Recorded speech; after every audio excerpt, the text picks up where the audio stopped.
going to be talking about when the narcissist misses you the most. It may often seem as though the narcissist just couldn't be bothered. They're never really missing you. They're always busy, preoccupied with something else. Seeking a new supply. Entertaining other people. And you're always the one who is left chasing after them, while they just don't want to know. But there are actually times when the narcissist will miss you.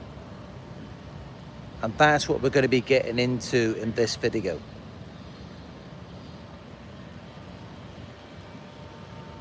One, when they realize the new supply isn't as obedient or devoted as you were.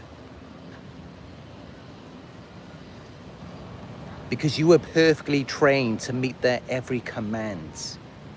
They groomed you, conditioned you, solely to respond to them, to fulfill whatever they wanted you to do. You didn't have any autonomy over yourself. As you may have noticed, sometimes hours would go by and you just forget to use the toilet. Now, normally, you have some awareness of your body, so you know what you need to do, basic things like eating, drinking water, using the toilet.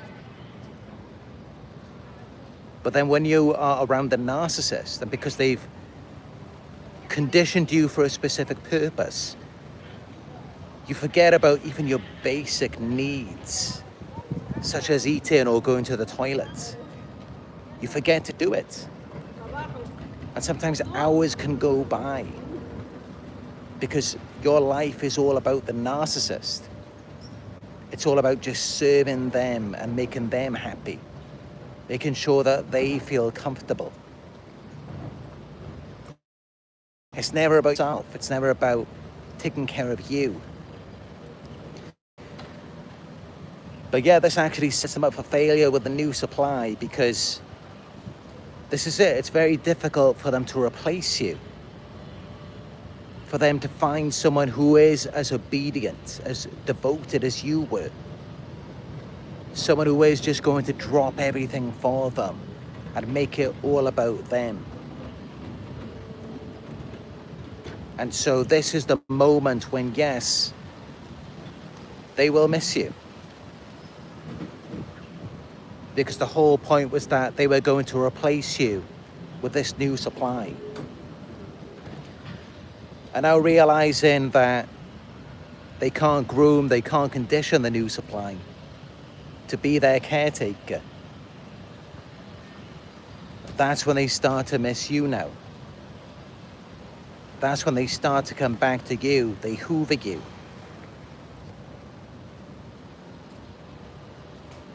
Two, when they try to bait you, but you don't respond as they expect you to.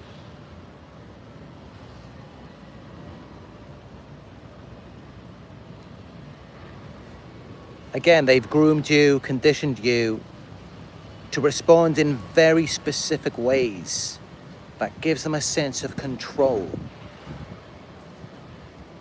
It makes them feel powerful to have this control over you, to where they're able to push your buttons and get these very specific reactions that compensate for how they may be feeling in that moment.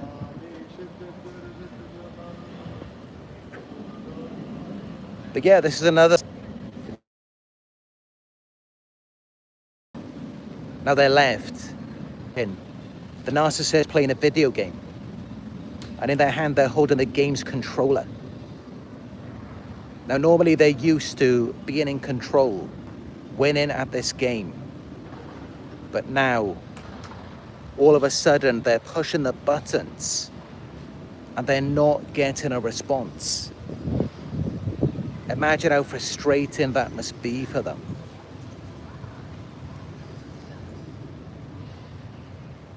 It drives them insane. And yes, initially, it will make them very angry.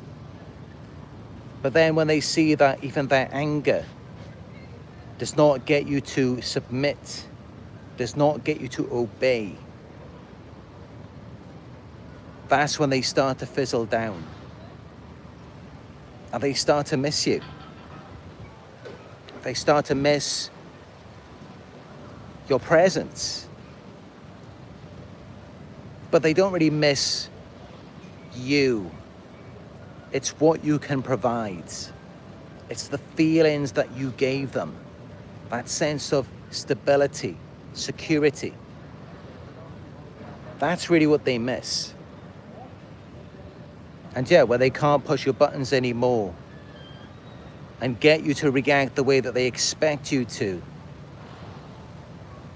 after a certain amount of time, that's when they really start to miss you the most.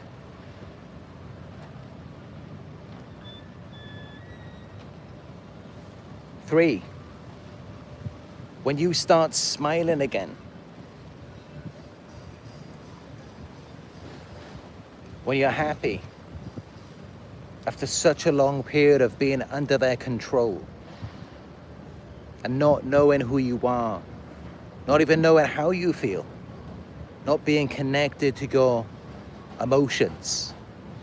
Because of course, when you're around a narcissist, your emotional energy is always tied to them, to give them that supply.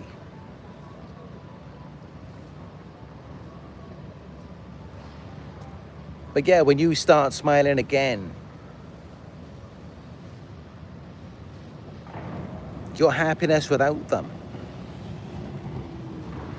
is their greatest loss of control. And of course, when they don't have control, they feel insecure. It reveals their sense of instability.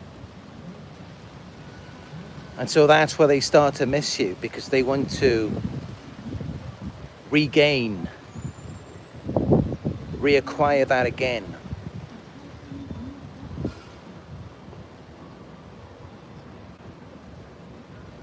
Four, when it finally hits them that you were the only one who ever cared. Now let's keep it real. I mean, most people in this world, they're not going to truly care about you at a deep level. That's very rare. And especially if you're a narcissist, just remember everything that you had to do for them. You had to go out of your way. When they said jump, you had to say how high. And also, while you were doing all of these things for them, you were getting nothing back in return. And you were tolerating the abuse simultaneously. And you had no power in that situation to change it or make it better. And yet you were held responsible for everything. And you were being gossiped about. Rumors were being spread about you. You were being smeared. Your reputation was being ruined. You were isolated. So that no one else, not even the narcissist, would be around to support you.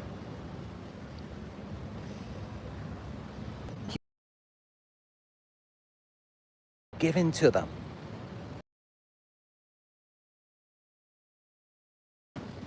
You still gave unconditional love. You still supported them through everything.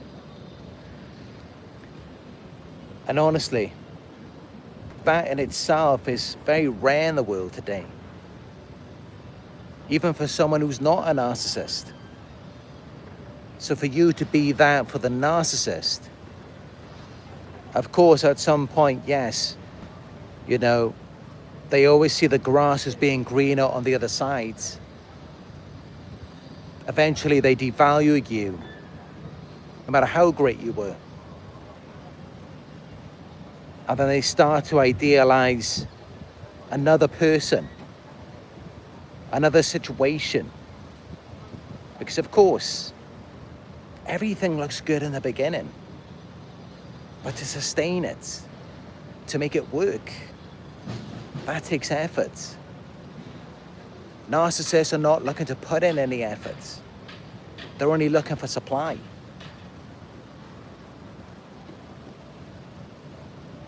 So eventually, it will hit them that you were the only one who cared. But by the time that happens, it will likely be too late. You will have realized what you were dealing with, and you will have moved on.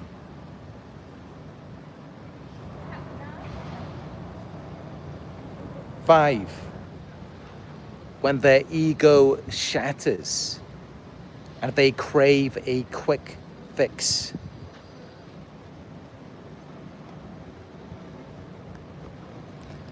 But not just any quick fix, because they are already accustomed to something from you. Something that they have trained you, conditioned you to be and to provide to them. A very specific source of supply, which elevated them, empowered them, gave them a sense of control, security, validation, superiority, where they were able to look down on you even while you were doing and giving for them. And yet you still stuck around and still trying to do more.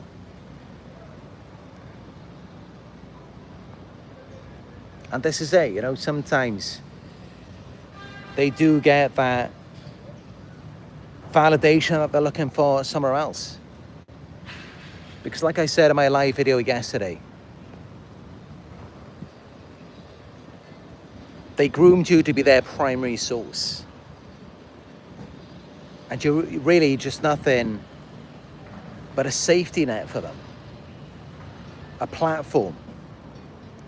You're the glue that holds everything together.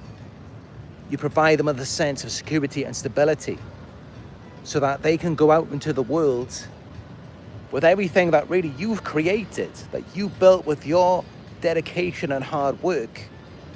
Now they can go out in the world and they can flaunt it and show off and act like they're so wonderful. They're something so grand. That's what they're looking for. That's what the primary source is for. It's not about working together. It's not about admiring you. It's out of envy.